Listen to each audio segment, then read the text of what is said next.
हरे Krishna everyone, मैं हूँ प्रगति और आपका स्वागत है द हीलिंग मून चैनल में।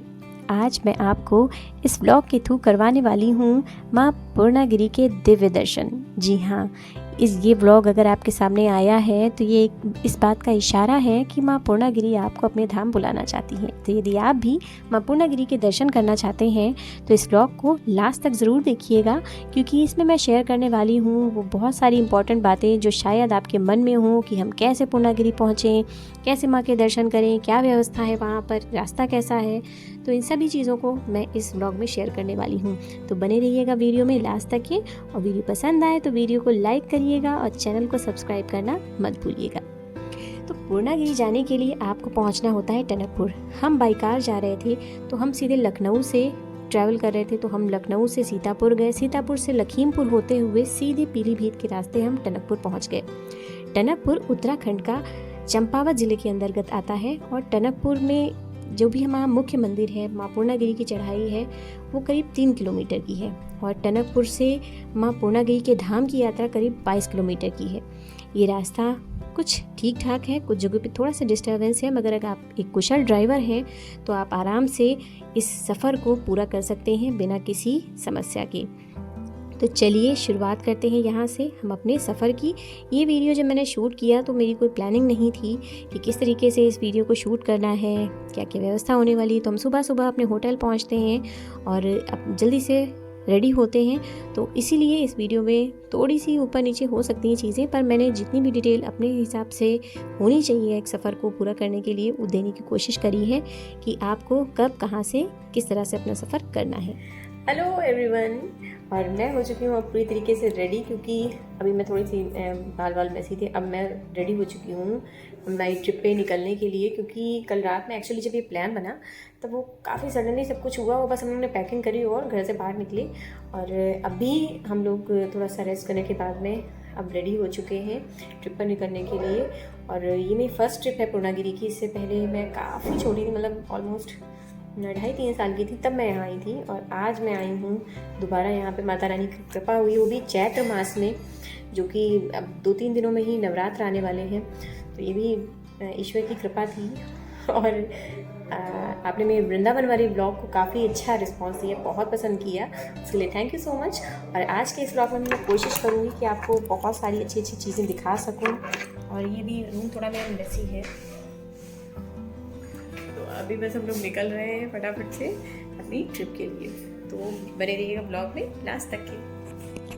तो इस तरह से हम होटल से बाहर निकलते हैं और मौसम हमें बहुत ही अच्छा मिला। हमने मार्च में ये यात्रा करी है, ठीक नवरात्र से 3 दिन पहले। तो इस समय पे मौसम काफ़ी अच्छा मिल गया था। आप देख सकते हो यहाँ पर मुझे दूर पर कुछ पहाड़ दिखाई दे रहे हैं, जिसे मैं जूम करके आपको दिखा रही हूँ। मौसम बहुत ही अच्छा था, ठंडी हवा चल रही थी। मतलब ये सीज़न जो होता है वो बेस्ट होता है ट्रैवलिंग के लिए। तो यहाँ पर हमें थोड़ी सी लगी भूख, तो हमने सोचा कि थोड़ा सा कुछ पेट पूजा कर लें, क्योंकि आगे चढ़ाई थोड़ी टफ हो सकती है अगर हम खाली पेट करेंगे। तो यहाँ से हमारी यात्रा हो जाती है शुरू पेट पूजा के बाद में। तो उत्तराखंड में टनकपुर जो है, टनकपुर की यात्रा जो है बहुत ही सुगम है, बहुत ही मनोरम दृश्यों से भरी हुई है। यहाँ पर अन्नपूर्णा शिखर की चोटी पर माँ पूर्णागिरि का मंदिर है। ये बहुत ही सुंदर दृश्य दिखाता है। जब आप मंदिर की यात्रा कर रहे होते हैं तो आपको चारों तरफ बहुत घने पहाड़ दिखते हैं और बहुत ही सुंदर जो होता है दृश्य होता है। मतलब उत्तराखंड को तो सोचिए पूरी तरीके से वरदान मिला हुआ है। यहाँ पर बहुत सारे पवित्र स्थल हैं, उन्हीं में से एक है माँ पूर्णागिरि का ये धाम, जो कि 108 शक्तिपीठों में से एक है। यहाँ पर माँ सती की नाभि गिरी थी, इसीलिए यहाँ पर माँ महाकाली की पूजा की जाती है। ये स्थान जो है टनकपुर का, ये नेपाल बॉर्डर से लगा हुआ है, यानी कि नेपाल की सीमा से लगा हुआ है। तो यहाँ पर बहुत सारे अन्य राज्यों से भी भक्त आते हैं और वर्ष भर यहाँ पर भक्तों का तांता लगा रहता है। माँ पूर्णागिरि लोगों की मनोकामनाओं को पूरा करती हैं। यहाँ पर बहुत ही सालों से, मतलब प्राचीन काल से यहाँ पर पूजा चल रही है। और पहले तो यहाँ का रास्ता काफ़ी दुर्गम था, मगर समय के हिसाब से धीरे धीरे करके काफ़ी डेवलपमेंट हो चुका है और आप अब सुविधाजनक तरीके से आप इस यात्रा को पूरा कर सकते हैं। ये जो नदी आप देख रहे हैं इसे काली नदी कहा जाता है। ये भी ऊपर पर्वत से निकल कर आई है और ये इतनी साफ़ सुथरी है, इतना पवित्र इसका पानी। आप देख सकते हो पानी का कलर कैसा है। मतलब उत्तराखंड में जब आप जाते हो ना, तो प्रकृति आपको एकदम ऐसा लगता है कि आप किसी अलग ही लोक में आ गए हो। हमारे भारत में इतना कुछ है देखने के लिए कि हमें विदेश जाने की तो ज़रूरत ही नहीं है, अगर हम अपनी ही चीज़ों को प्रमोट करें। तो अब हम पहुंच चुके हैं माँ पूर्णागिरी मंदिर जाने के रास्ते पर। तो अब आप सोच रहे हो कि माँ पूर्णागिरी के मंदिर पहुंचा कैसे जाए। तो यहाँ पहुंचने के लिए आपको शेयर्ड जिप्सी मिलती हैं, जीप मिलती हैं, जिनमें आप 80 से 100 रुपये किराया देकर मंदिर तक पहुंच सकते हैं। सबसे पहले आपको जाना होता, जब भी आप टनकपुर से चलते हैं तो सबसे पहले आपको ठुली घाट से होते हुए पहुंचना होता है टुनियास। टुनियास ही वह स्थान है जहां पर आपको एक पार्किंग मिलती है और यहीं से आपकी यात्रा शुरू होती है, जो आपको 3 किलोमीटर की यात्रा करनी है, जो चढ़ाई चढ़नी होती है। तो पार्किंग स्थल पे जाकर आपको अपनी कार या जीप जो भी होती है उन्हें छोड़ देना होता है और इसके बाद चढ़ाई का समय शुरू होता है। तो हम जब अपनी पर्सनल कार से गए थे तो यहाँ पे करीब हमें 150 रुपये की एक पर्ची कटवानी पड़ी थी। इसे आप एक तरीके से पार्किंग शुल्क भी समझ सकते हैं या वहाँ पे प्रवेश करने का शुल्क समझ सकते हैं। तो इसके बाद हम जब अंदर प्रवेश करते हैं तो हमें दोनों तरफ दुकानें दिखना शुरू हो जाती हैं, जहाँ पर बहुत ही ज़्यादा भीड़ थी। और ये भीड़ इस वजह से थी क्योंकि यहाँ पर वर्ष भर जो है भंडारे चलते रहते हैं, जहाँ पर तरह तरह की चीज़ें जैसे पूरी, सब्ज़ी, खिचड़ी, ये सब चीज़ें यात्रियों को दी जाती हैं जो भी दर्शन करने के लिए आए हैं उनकी सुविधा के लिए। तो यहाँ पर आपको भंडारे आराम से मिलते हैं खाने के लिए। इसके अलावा अगर आप ये सोच रहे हो कि यहाँ खाने पीने की क्या व्यवस्था है, तो वो भी पूरी व्यवस्था बनी हुई है नीचे से लेकर ऊपर तक के। जब आप चढ़ाई भी चढ़ते हो तो भी आपको खाने के लिए किसी तरीके की समस्या नहीं होती है। बहुत सारे रेस्टोरेंट्स हैं, धर्मशालाएँ हैं, तो आप उनमें आराम से बैठकर खा पी सकते हो, अपनी यात्रा को आराम से पूरा कर सकते हो। तो यहाँ से हमारी चढ़ाई जो है चढ़ना हम शुरू कर चुके हैं और दोनों तरफ आपको दुकानें दिखती हैं और ये वो स्थान है जो आप गेट सामने देख रहे हो। यहीं से आपकी जो है चढ़ाई का जो है पहला पड़ाव शुरू होता है। और जैसे ही आप इस स्थान से नीचे उतरते हो तो सबसे पहले आपको भैरव देवता के दर्शन करने के लिए मिलते हैं। हालांकि जब हम ऊपर दर्शन कर आते हैं उसके बाद में भैरव मंदिर जाते हैं, तब वहाँ से दर्शन करते हैं। जैसे अभी आप देख सकते हो सामने लिखा हुआ है भैरव मंदिर। तो यहीं से आपको अंदर जाकर भगवान के दर्शन करने होते हैं, क्योंकि बिना भैरव देवता के दर्शन किए भी ये यात्रा अधूरी मानी जाती है, दर्शन को अधूरा माना जाता है। अब हम आगे चल रहे हैं। अगर आप सोच रहे हो कि आपको रुकना कहाँ चाहिए, तो रुकने के लिए आप टनकपुर में रुक सकते हो। वहाँ पे आपको बहुत सारी धर्मशालाएँ हैं, होटल्स हैं। अगर आप किसी सीज़न के टाइम पे, जैसे कि चैत्र नवरात्र चल रहे हैं इस समय, तो नवरात्र के समय बहुत भारी भीड़ होती है। तो अगर आपने प्री बुकिंग नहीं करवाई होगी तो आपको थोड़ा सा ढूंढने में शायद समस्या हो सकती है। इसलिए किसी भी तरीके की असुविधा से बचने के लिए आप पहले से प्री बुक कर लें अगर आप सीज़न में जा रहे हैं, ठीक है। तो इसलिए ज़रूरी है। हालांकि अगर आप किसी बाहर होटल या धर्मशाला में नहीं रुकना चाहते हैं तो टनकपुर को छोड़ के आप जब ये चढ़ाई चढ़ने के लिए आते हैं, माता के धाम में आते हैं, तो इसमें भी रास्ते में आपको बहुत सारी धर्मशालाएं मिलती हैं चढ़ाई के दौरान, जहां आप रुक सकते हैं, स्नान कर सकते हैं, खाने पीने की भी व्यवस्था होती है। तो ये टेंशन तो छोड़ दीजिए कि आपको वहाँ कहाँ रहना होगा या किस तरीके से आपको वहाँ पे खाने पीने की व्यवस्था होगी। अब हम चलते हैं चढ़ाई की तरफ। तो करीब ये 3 किलोमीटर का रास्ता है। रास्तों में से हम उस रास्ते पे चल रहे हैं जो दाहिनी तरफ है और जिसमें कम सीढ़ियाँ होती हैं। और अभी हमारी यात्रा चली रही थी क्योंकि बारिश भी शुरू हो गई है लिटरली, और काफ़ी तेज़ होने वाली है। तो अभी हम फटाफट से किसी शेल्टर में पहुंचने वाले हैं ताकि इस बारिश से बच सकें।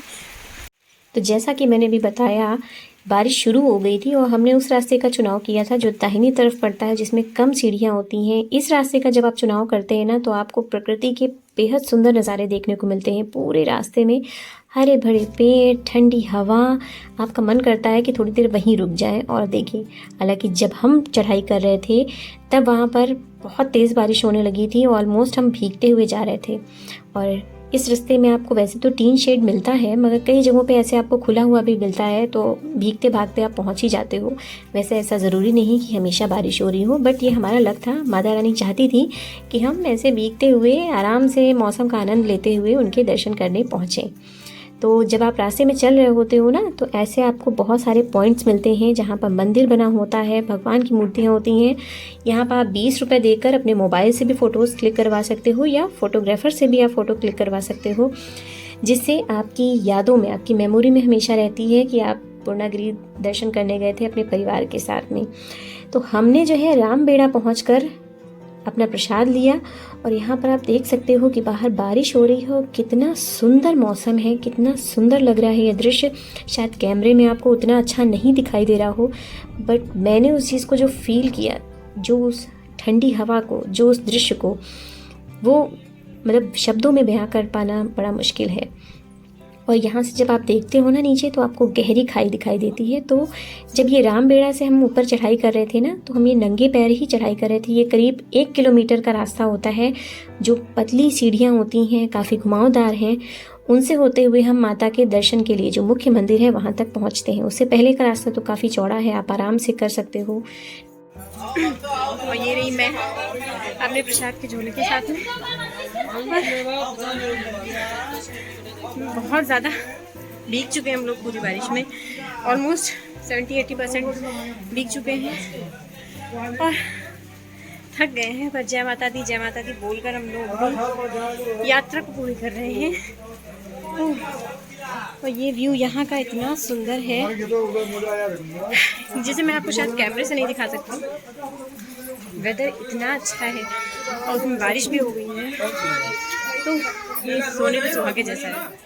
तो रामबेड़ा से जब हम आगे बढ़े तो यहाँ पर सीढ़ियाँ काफ़ी पतली हो गई हैं, मगर आपको इस पूरे रास्ते में एक तरफ से पूरी जाली से आपको कवर रहते हैं, क्योंकि नीचे काफ़ी गहरी खाई है।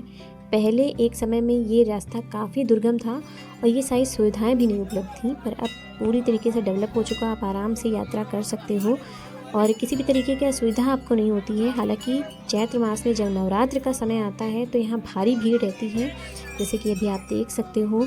भक्तों का तांता लगा हुआ है और ये करीब 150 जीने रह जाते हैं। जहाँ पर मैं खड़ी हुई थी वहाँ से आप पीछे भी देख सकते हो, भक्तों की लाइन लगी हुई है। मेरे आगे भी काफ़ी दूर तक के हैं और लोग जयकारे लगा रहे हैं। और अब आप कर रहे हैं माँ पूर्णागिरि के सुंदर दर्शन। इस दर्शन को करने के लिए हम 3 किलोमीटर की चढ़ाई करके गए थे और दर्शन करने के बाद में एक अलग ही शांति का अनुभव होता है। और अभी आप मेरे पीछे देख रहे हो ना, ये सारी मन्नतों की चुनरियाँ हैं।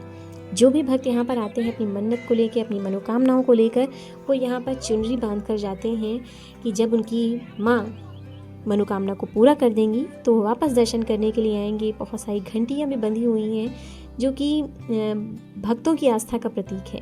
जब हम दर्शन करके वापस लौट रहे थे तो यहाँ पे माँ महाकाली का एक मंदिर पड़ता है, जहाँ पर हमने 10 रुपये का प्रसाद लिया, जिसमें हमें कुछ काले कपड़े में लपेटी हुई खिचड़ी मिलती है, दिए जलाने को मिलते हैं और नारियल का भी प्रसाद होता है जिसे हम वहाँ चढ़ाते हैं। तो ये अपने आप में बहुत ही सुंदर दृश्य था और जितनी भी हमने 3 किलोमीटर की चढ़ाई करी थी ना, वो सारी थकान यहाँ पर उतर गई और मन इतना प्रसन्न हो गया कि उसे हम क्या ही कहें। ये नदी जो भी आप देख रहे हैं, ये काली नदी है। यही नदी आगे चलकर शारदा नदी के नाम से जानी जाती है, जो पहाड़ों से उतरती हुई नीचे आती है। हमने इस पूरी यात्रा में बहुत ही सुंदर अनुभव किए, हमें बहुत ही अच्छा लगा। और अगर ये वीडियो आपके सामने आया है तो ये इस बात का इशारा है कि माँ पूर्णागिरि आपको बुलाना चाहती हैं अपने धाम। तो आप भी सपरिवार जाएं और माता के दर्शन कर अपने जीवन को सफल बनाएं। आपकी जो भी मनोकामना हो उसे माँ ज़रूर पूरी करेंगी। अगर आप अपनी आस्था को लेकर मन में जाते हो, पूरे विश्वास के साथ जाते हो और श्रद्धापूर्वक माँ के दर्शन करते हो बिना किसी चीटिंग के, तो आपको माँ ज़रूर सारे आपके सपने पूरे करेंगी, आपको अपना आशीर्वाद देंगी। तो हमारी भी यात्रा यहीं पर होती है पूरी उत्तराखंड में। हालांकि हमने और भी कई चीज़ें देखी हैं जिनके वीडियोस अभी आने वाले टाइम में चैनल पर अपलोड होंगे, तो चैनल को सब्सक्राइब ज़रूर करें।